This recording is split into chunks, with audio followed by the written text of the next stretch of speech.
I'm Donna. This is Wasabi. You'll hear my other birds in the background. We're going to talk a little bit today about sprouting and why things like sprouting are important in your birdie's diet. I don't know how much you have researched or read up on bird diet. Some people give seed-only diets. Some people give pellet-only diets. Neither of which really can sustain everything that your bird needs. So it's something that I recommend you do some research on or read up about if you're confused in your bird's diet and what is best for your birdie. Oh, thanks Wasabi for potting in right there. So what we do for our bird's diet here is, and we have talked to several vets. I actually work at a veterinary clinic. We have an avian vet on staff. My guys see the avian vet every 6 months at least. Stark sometimes a little bit more. He's a double yellow-headed Amazon who's battling some issues with fatty liver disease right now.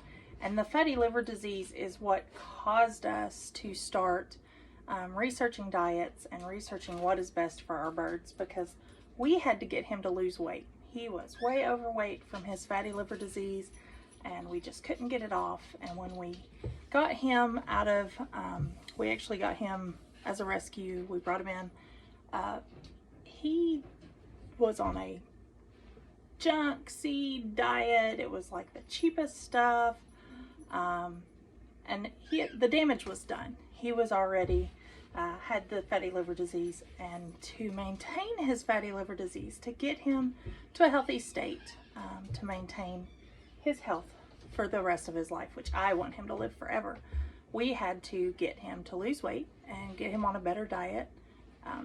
So we started researching, and we have switched him to a 10% pelleted diet, 80% fresh fruit veggie diet, just a little bit of fruit, a whole lot of veggies, called CHOP. And I will talk about that later in some different videos, or you can look that up on YouTube or Pinterest. Things like that will give you a better idea on CHOP and things you can put in CHOP. But right now we're going to talk about sprouts, and that's the other 10% of their food, because any bird in the wild is going to eat seeds. You need the seeds. They need the fat from the seeds. Even though we're trying to get Stark to lose weight, he has to have good fats. He has to have amino fatty acids. He has to have things that are going to sustain his body and make it healthy, make him digest better, make all of his organs work better. So we got into sprouts. Sprouts is a healthier way to feed seeds. You get to feed more of a variety of seeds that are better suited for each individual bird. It's not like going to the store and getting a bag of bird seed and it has a parrot on it, so you feed it to your parrot, or it has a cockatiel on it, so you feed it to your cockatiel. You can research what seeds actually grow in the areas that they are derisive from and look into the variety of vitamins that they need and fatty acids and things that they need in their diet, and then go from there. So I normally get all of my seeds, legumes, and such from health food stores, because they need to be organic and they need to be raw. If they're not organic, then they could use pesticides on them that, even if you wash them over and over again, may not come off. It may be absorbed into the things that you're sprouting, so you don't want to do that. And then if they're not raw, then they may have processed them in a way that's going to make them not sprout, and you want those good healthy sprouts. Now, some things that I put in my sprouting mix, they don't sprout ever, but soaking them through the sprouting mixture, during the time that you soak the mixture, it causes them to start germinating without a sprout. Things such as almonds do not sprout, but soaking them makes them start the breakdown of the fats that are in it. So here I've got an example of some of the things I use. Flaxseed, mung beans. My guys love mung beans. It's one of their favorite lentils. Millet. I've got some quinoa, some pumpkin seeds, and like I said, some almonds.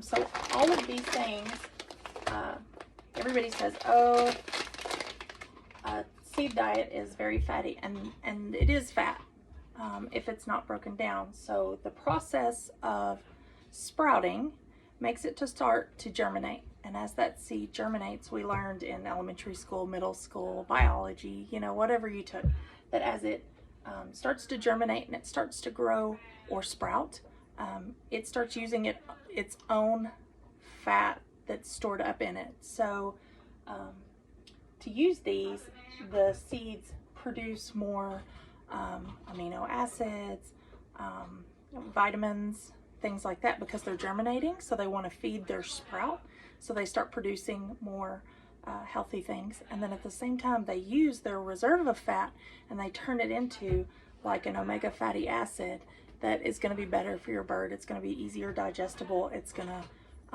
be maintained better on the body.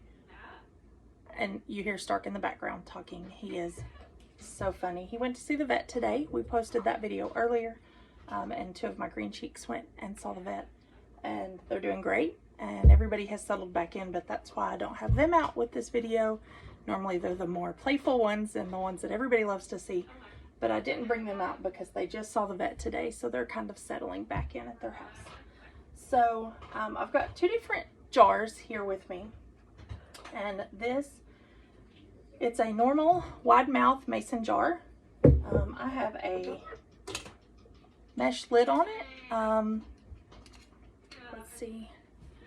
So you can DIY this, and this is plastic crochet canvas. Same thing. I just cut it out to fit in my lids. And so you get a wide mouth jar with a ring and turns it into an automatic sprouting jar. So that's DIY. You don't have to spend a bunch of money on Etsy or Amazon or anything for sprouting lids and sprouting stuff. You can do it at home. You can also use things such as at the Dollar Tree, they sell these little strainers.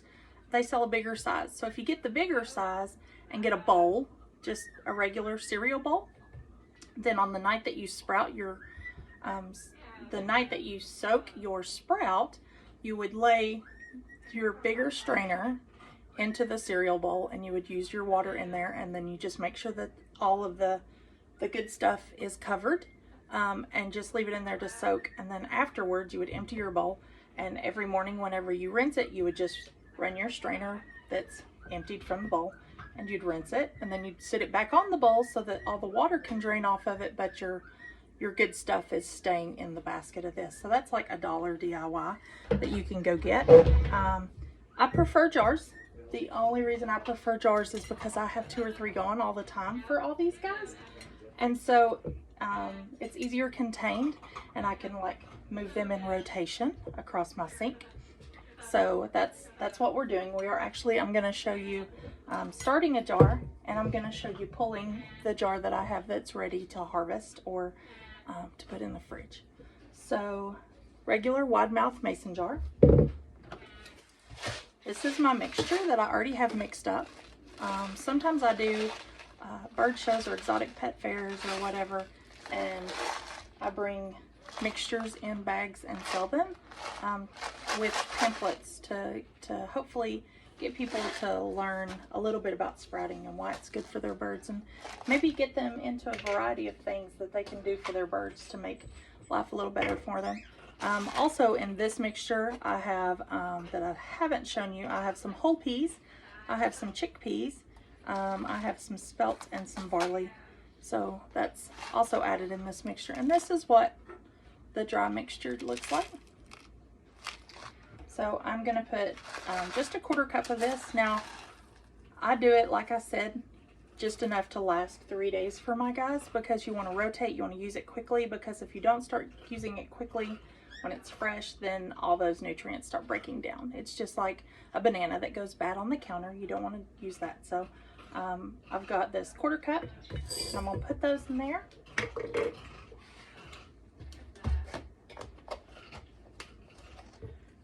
Seeds back over, and I'm going to put some warm water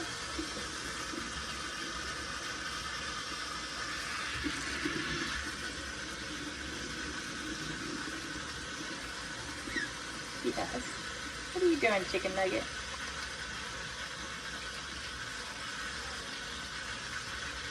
Sorry, just getting it warmed up. So I'm going to put some warm water in here and twirl it around. You want to make sure all your stuff is covered and maybe an inch over top. That's about 1.5 inches, but that's good. Turn this off.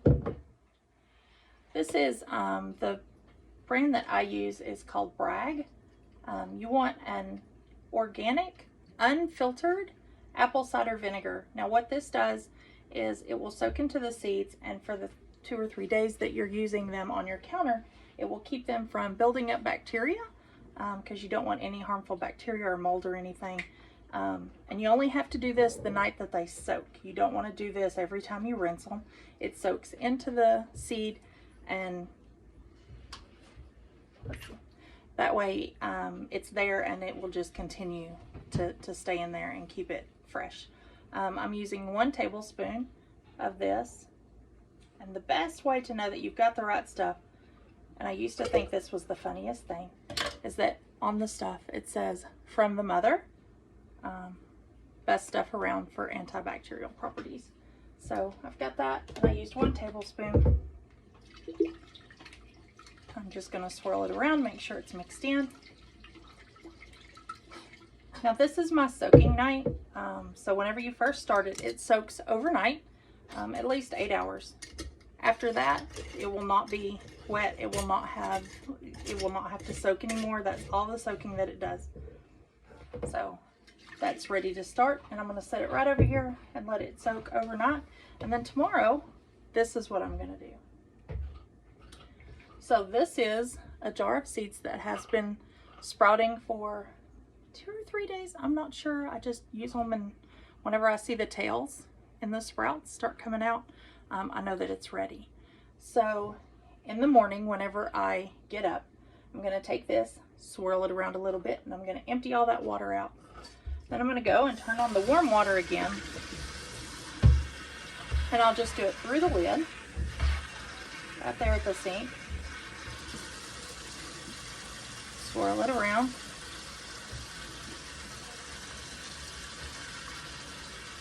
Empty it just like that, and then it's ready to sit every morning and evening until you're ready to harvest it, normally 2 to 3 days.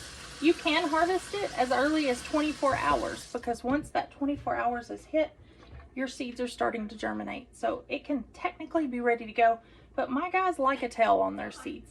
They like to play with them, and they like to eat that tail, so I like to make it the way they like it. So I empty it, and what I like to do is just give a little shake so that all those little seeds are up here on the wall. That way they aren't blocking the bottom, and it can get lots of fresh air through it. I have this guy, I picked it up at the Dollar Tree. All it is a picture, like one of those things you sit like an award or a picture up with. It was $1. And I have my little Tupperware container. So all I would do is set it up in that, and it's ready to go until tonight, and then I would do it again. However, I'm ready to harvest it. So when you're ready to harvest it, you wash it off real good like I just did. Get you a Tupperware container.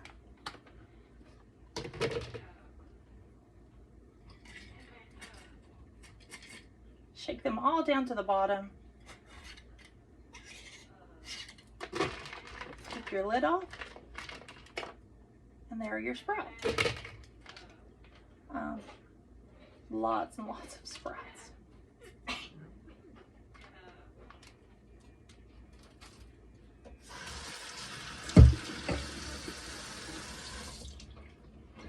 So once they've gotten to this stage, they have nice tails on them. They make a good bit. That 1/4 cup that I put in there, it normally will at least double. There are some things that do not sprout, like, yeah, I totally forgot what it was. This almond. Your chickpeas will have a little bit of a sprout, not much. And then there are things with giant sprouts, like these peas. have giant sprouts, mung beans, have really good sprouts. So every day whenever I feed my chop, I also put just a tablespoon or so of these on top of it so that they get all those vitamins and all those nutrients. And I'm happy to say that Stark has been battling this battle for, we've had him for 7 years now. Was it 7? 7 years? 7 years now. Whenever we got him, he was 592 grams, and he steadily went up, and he topped out at like 645, and that's way overweight for a double yellow-headed Amazon. And today at his doctor's visit, we went in and he was 595. So he has lost 40 grams in the last 6 months and is looking great. And I will totally tell you that the only thing we've done different is his diet. We give him chop, we give him very little sparing pellets, and we give him sprouts, and he's lost weight, and he's happier, and he's talking more, and he's enjoying life more. He gets out of his cage more. Whenever we give him the choice to get out or not, he's out, and he's wanting to look for treats, and he loves things like this, these little seed treats. So I have to say that I think that it's done a world of good. And so now all of my guys get it, and I just want to share all that information. I'm going to share some more information on our Fit Adventures Facebook page, and hopefully you'll be able to look at some of the things that I'm going to link to it, other bloggers, other people who have gone through the same problems with their birds, avian vets, and things that they say about diet, and maybe you will be able to enrich yourself and enrich your bird's life through adding things such as that. So thanks so much for watching. If you have any questions, make sure to comment down below and let me know, or reach out to us and message us. Thanks. Bye.